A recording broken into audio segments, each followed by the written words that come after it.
कर माथापच्ची जो है वो तेज हो गई। आपको सिलसिलेवार तरीके से समझाते हैं कि एनडीए में आखिर चल क्या रहा है। ध्यान से सुनिएगा। सबसे पहले बात मंत्रियों के बंटवारे को लेकर क्या चल रही है, ये न्यूज 18 एक्सक्लूसिव में हम आपको दिखा रहे हैं। देखिए, अभी तक रही जानकारी के मुताबिक 4 सांसद पर 1 मंत्री का फॉर्मूला अपनाया जा सकता है। 4। अब टीडीपी के कितने हैं? 16 हैं साहब। तो 16 को आप 4 से डिवाइड कर दीजिए तो शायद टीडीपी को 4 मिल सकते हैं। जेडीयू के साथ 12 हैं तो समझ लीजिए 3। अब उधर शिवसेना के 7 हैं, ये शिंदे गुट की बात कर रहा हूं, तो वहां 7 का 2 मान लीजिए, चलिए 8 का 2। और एलजेपी की परफॉर्मेंस बहुत अच्छी रही है, स्ट्राइक रेट 100 है, 100%। वहां 1 या 2 मिल सकता है। हालांकि जो है, अब चिराग पासवान जैसे सवाल पूछा गया, उन्होंने बोला कि मैं इतना भी मतलब मैं कुछ मांगू ये ठीक नहीं होगा। लेकिन फिर से सुनिए, टीडीपी को 4 मंत्री पद मिल सकते हैं, नंबर 1। नंबर 2 जेडीयू को 3, साथ ही शिवसेना को 2 और एलजेपी को 2 मंत्री पद मिल सकते हैं। अब बात एनडीए के 2 सबसे बड़े दल सहयोगी दलों की, टीडीपी और जेडीयू की सबसे बड़ी डिमांड की। चंद्रबाबू नायडू की टीडीपी की सबसे बड़ी इच्छा स्पीकर पद की है, ठीक है। अब मिल क्या सकता है? मांग है स्पीकर की, शायद ही स्पीकर पद मिले। हालांकि इसके बदले में टीडीपी को डिप्टी स्पीकर का पद ऑफर किया जा सकता है। वहीं नीतीश कुमार की जेडीयू का सबसे बड़ा दावा रेल मंत्रालय पर है। उम्मीद कम है, हालांकि मिल भी सकता है, लेकिन जेडीयू को रेल मंत्रालय मिले ऐसी उम्मीद कम है। ऐसे किसी बड़े मंत्रालय में राज्य मंत्री का पद देकर जेडीयू को शायद संभवतः मनाया जा सकता है, लेकिन जेडीयू की महत्ता हर कोई जानता है। बात उन 4 मंत्रालयों की जिस पर बीजेपी किसी भी हालत में समझौता करने को तैयार नहीं होगी। क्या क्या है आप सभी जानते हैं भाई। डिफेंस, रक्षा मंत्रालय, कौन है अभी? राजनाथ सिंह, रक्षा मंत्रालय। वित्त, फाइनेंस, गृह, होम और विदेश मंत्रालय, ये वो 4 मंत्रालय हैं, समझ लीजिए। रक्षा मंत्रालय, वित्त मंत्रालय, गृह मंत्रालय, विदेश मंत्रालय, ये 4 संभवतः जो है भारतीय जनता पार्टी अपने पास रखने की कोशिश करेगी। बीजेपी हर हाल में इन मंत्रालयों को इस बार भी अपने पास रखना चाहेगी। हालांकि सहयोगी दल भी इनमें से किसी एक मंत्रालय की मांग कर सकते हैं।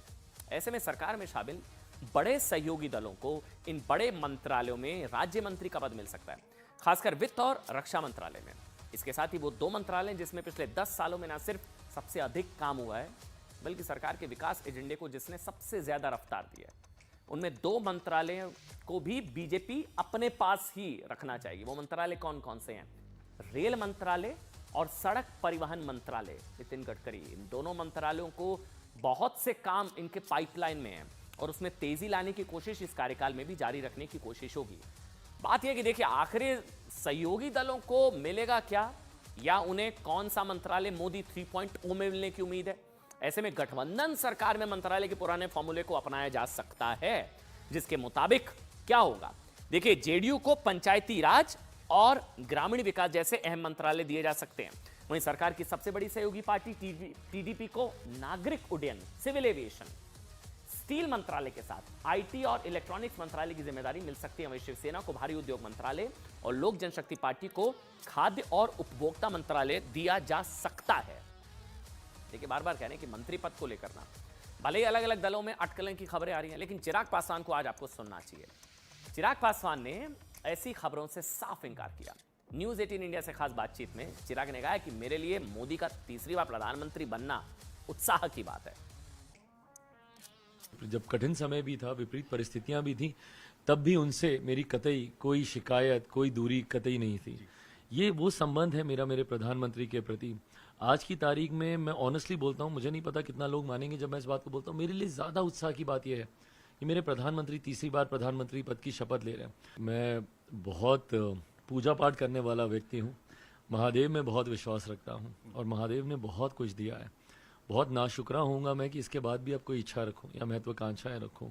जैसा मैंने कहा, मेरे लिए बड़ी बात है कि हम लोगों ने अपने लक्ष्य को पूरा। बड़े राजनीतिक दल बीजेपी और उसके सहयोगी दलों के बीच बैलेंस को लेकर सबकी नजर होगी। एनडीए के पास पूर्ण बहुमत है, लेकिन बीजेपी के सामने इस बार पहले के मुकाबले चुनौतियां ज्यादा हैं। चुनौती इस बात की कि क्या पैमाने हो जिसके आधार पर मंत्री बनाए जाएं, किस किस साथी दल को कौन सा मंत्रालय दिया जाए, और ये सब काम इतना परफेक्ट हो कि सभी खुश रहें, किसी की नाराजगी सामने न आए। जाहिर बात है, ये सारी चुनौतियां बीजेपी को इस बार अपने गठबंधन में संभालनी होगी।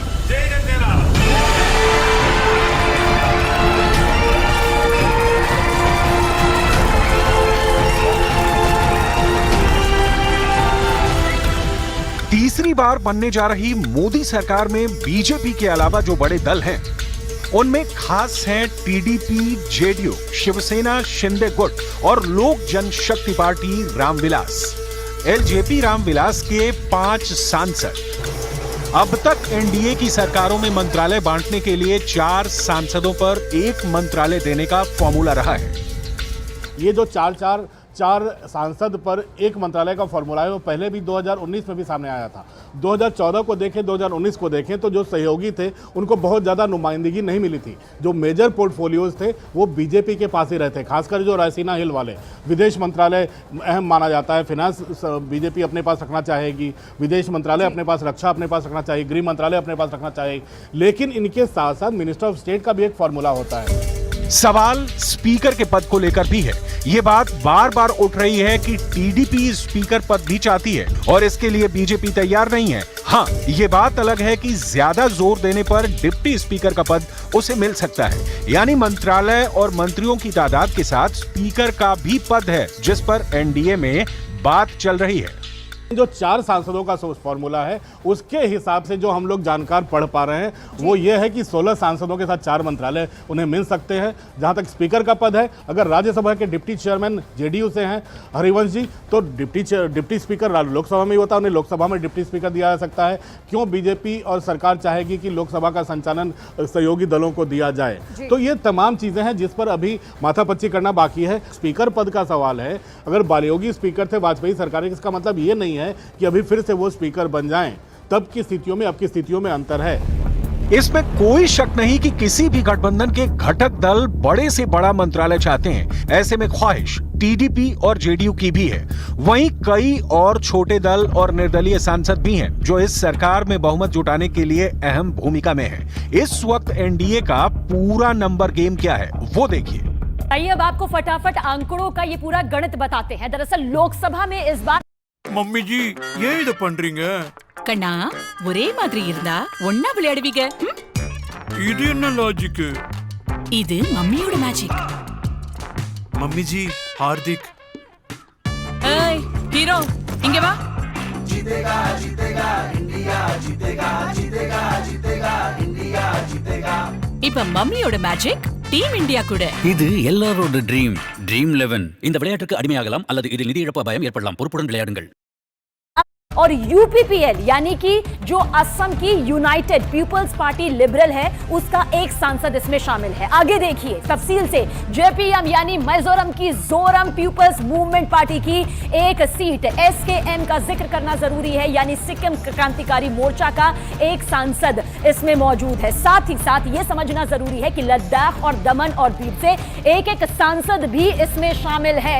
जो पीछे ये पूरा आंकड़ों का खेल आप देख रहे हैं, और ये सब मिलकर होते हैं 268 सांसद, यानी 268 सांसद इसमें हुए हैं। और अब इसमें तेलुगु देशम पार्टी के 16 और जेडीयू के 12 सांसद आप जोड़ लीजिए, और जब जोड़ेंगे तो 296 का ये आंकड़ा यहां पर सांसद के तौर पर आ जाता है, सीट आ जाती है। यानी एनडीए के पास 272 के जादुई आंकड़े से 24 सांसद इस वक्त ज्यादा है। 296 के साथ ये एनडीए के पास पूर्ण बहुमत की सरकार का आंकड़ा मौजूद है। एनडीए की लगातार तीसरी बार बनने जा रही सरकार में इस बार गठबंधन के साथियों की भूमिका ज्यादा महत्वपूर्ण होगी। हालांकि ये बात भी साफ है कि मंत्रालयों को लेकर जिस तरीके से गठबंधन के साथियों की शर्तें सामने आ रही हैं, उनमें से कुछ पर शायद ही बीजेपी तैयार हो। इसमें बीजेपी सीसीएस यानी कैबिनेट कमेटी ऑन सिक्योरिटी के 4 मंत्रालयों पर समझौता नहीं करेगी। सीसीएस में 4 महत्वपूर्ण मंत्रालय आते हैं, यानी रक्षा, वित्त, गृह और विदेश मंत्रालय।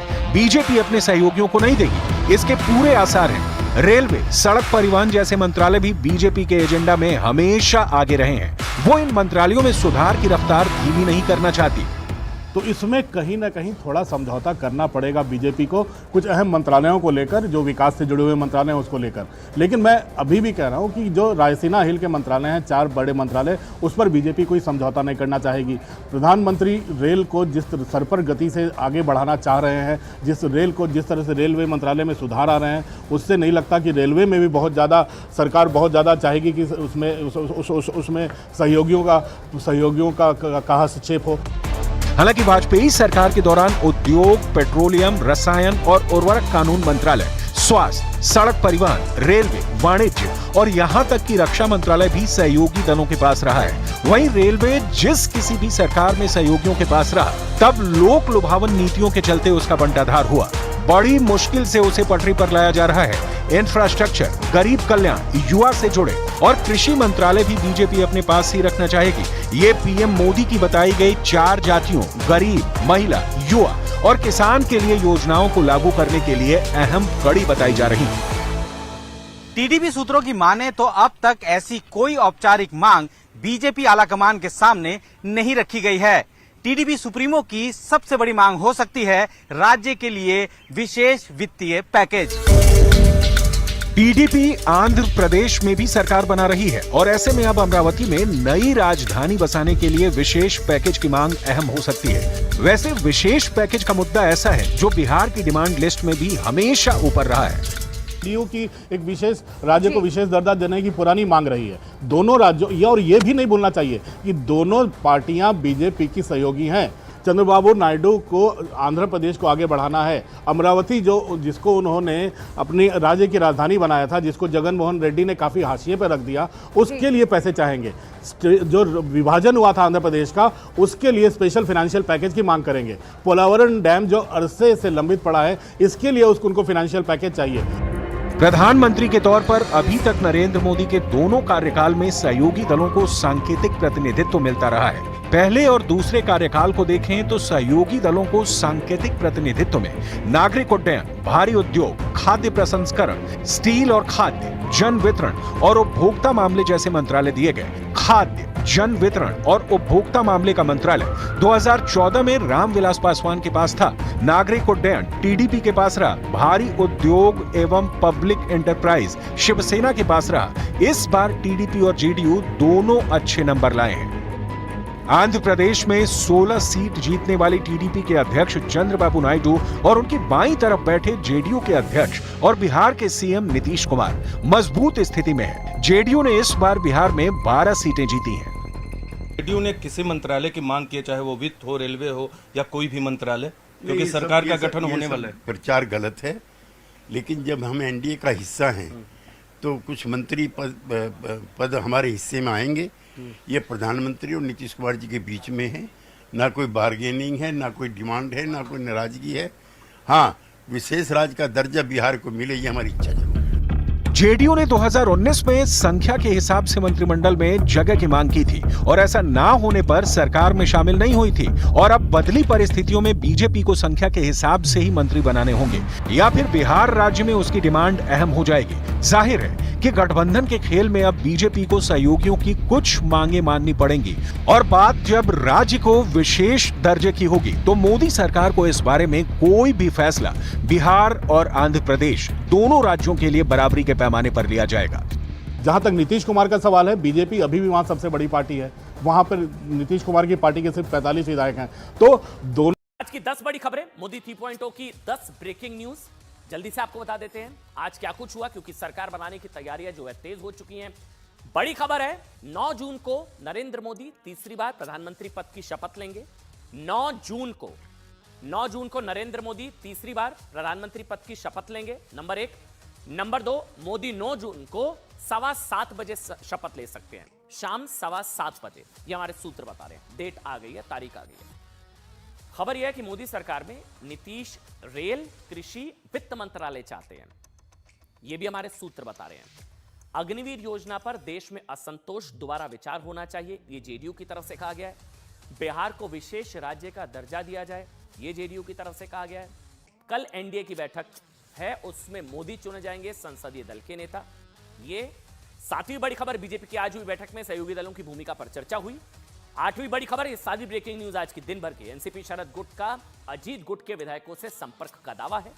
शिंदे का अपने एमपी को इंडिया नेताओं से दूरी बनाए रखने के निर्देश दे दिए गए। ये भी बहुत दिलचस्प खबर है, क्योंकि अब महाराष्ट्र में चुनाव है, तोड़फोड़ की खबरें आ रही है। शिंदे गुट अपने विधायकों को बचाने की कोशिश कर रहे हैं, उद्धव गुट अपने विधायकों को, लेकिन शेयर बाजार गिरने पर यह भी बड़ी खबर, राहुल गांधी ने जेपीसी जांच की मांग कर दी है। आपको यह भी जानना चाहिए कि मोदी सरकार बनने से पहले ही जेडीयू की प्रेशर पॉलिटिक्स कैसे शुरू हो गई है। इस बीच एक बड़ी खबर आ रही है, यूपी की सियासत से जुड़ी ये बहुत बड़ी खबर है। यूपी बीजेपी अध्यक्ष ने इस्तीफे की पेशकश कर दी है। ये बड़ी खबर आ रही है, यूपी बीजेपी अध्यक्ष ने इस्तीफे की पेशकश कर दी है। चुनावों के नतीजों को देखते हुए भूपेंद्र चौधरी ने इस्तीफे की पेशकश कर दी है। यूपी की सियासत से जुड़ी बड़ी खबर। यतेंद्र मेरे सहयोगी इस खबर पर हमारे साथ जो है वो लाइव जुड़ चुके हैं। यतेंद्र और अरुण भी आपको नजर आ रहे हैं मेरे सहयोगी। अरुण मैं आपके पास भी आऊंगा, लेकिन पहले यतेंद्र, इस्तीफे की पेशकश स्वीकार हुआ नहीं हुआ? Guys, life is a race.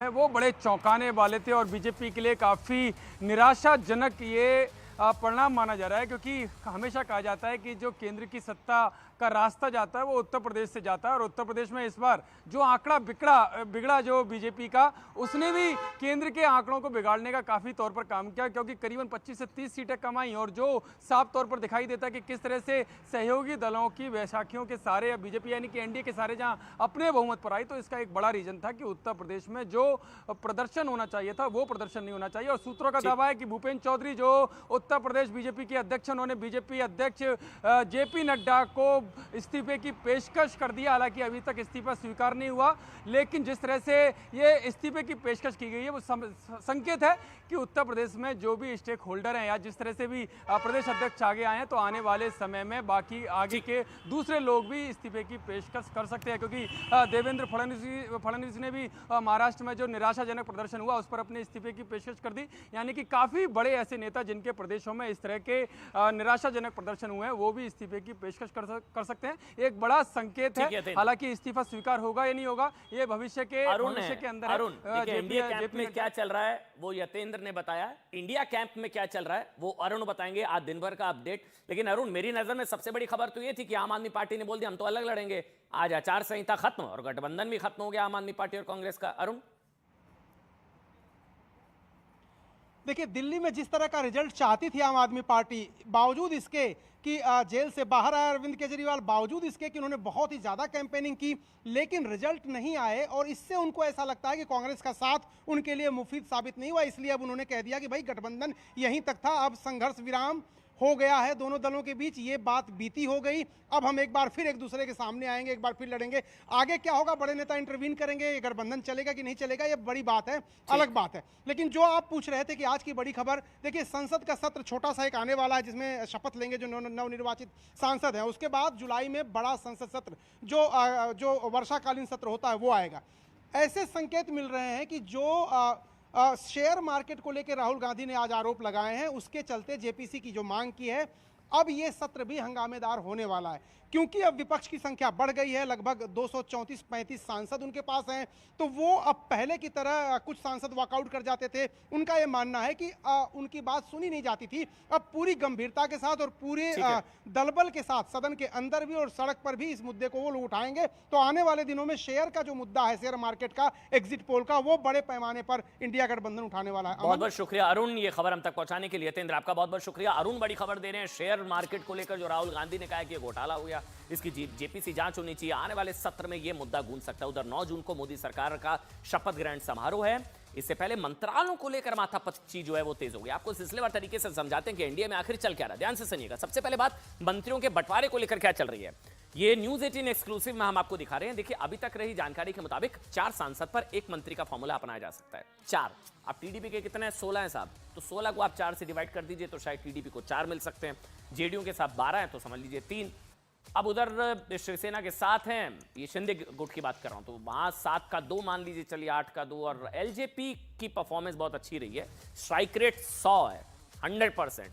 वहां 1 या 2 मिल सकता है। हालांकि जो है, अब चिराग पासवान जैसे जब सवाल पूछा गया, उन्होंने बोला कि मैं इतना भी, मतलब मैं कुछ मांगू ये ठीक नहीं होगा। लेकिन फिर से सुनिए, टीडीपी को 4 मंत्री पद मिल सकते हैं, नंबर 1। नंबर 2 जेडीयू को 3, साथ ही शिवसेना को 2 और एलजेपी को 2 मंत्री पद मिल सकते हैं। अब बात एनडीए के 2 सबसे बड़े दल सहयोगी दलों की, टीडीपी और जेडीयू की सबसे बड़ी डिमांड की। चंद्रबाबू नायडू की टीडीपी की सबसे बड़ी इच्छा स्पीकर पद की है, ठीक है। अब मिल क्या सकता है, मांग है स्पीकर की। शायद ही स्पीकर पद मिले। हालांकि इसके बदले में टीडीपी को डिप्टी स्पीकर का पद ऑफर किया जा सकता है। वहीं नीतीश कुमार की जेडीयू का सबसे बड़ा दावा रेल मंत्रालय पर है। उम्मीद कम है, हालांकि मिल भी सकता है, लेकिन जेडीयू को रेल मंत्रालय मिले ऐसी उम्मीद कम है। ऐसे किसी बड़े मंत्रालय में राज्य मंत्री का पद देकर जेडीयू को शायद संभवतः मनाया जा सकता है, लेकिन जेडीयू की महत्ता हर कोई जानता है। बात उन 4 मंत्रालयों की जिस पर बीजेपी किसी भी हालत में समझौता करने को तैयार नहीं होगी। क्या क्या है आप सभी जानते हैं भाई। डिफेंस, रक्षा मंत्रालय, कौन है अभी? राजनाथ सिंह, रक्षा मंत्रालय, वित्त, फाइनेंस, गृह, होम और विदेश मंत्रालय। ये वो 4 मंत्रालय हैं, समझ लीजिए। रक्षा मंत्रालय, वित्त मंत्रालय, गृह मंत्रालय, विदेश मंत्रालय, ये 4 संभवतः जो है भारतीय जनता पार्टी अपने पास रखने की कोशिश करेगी।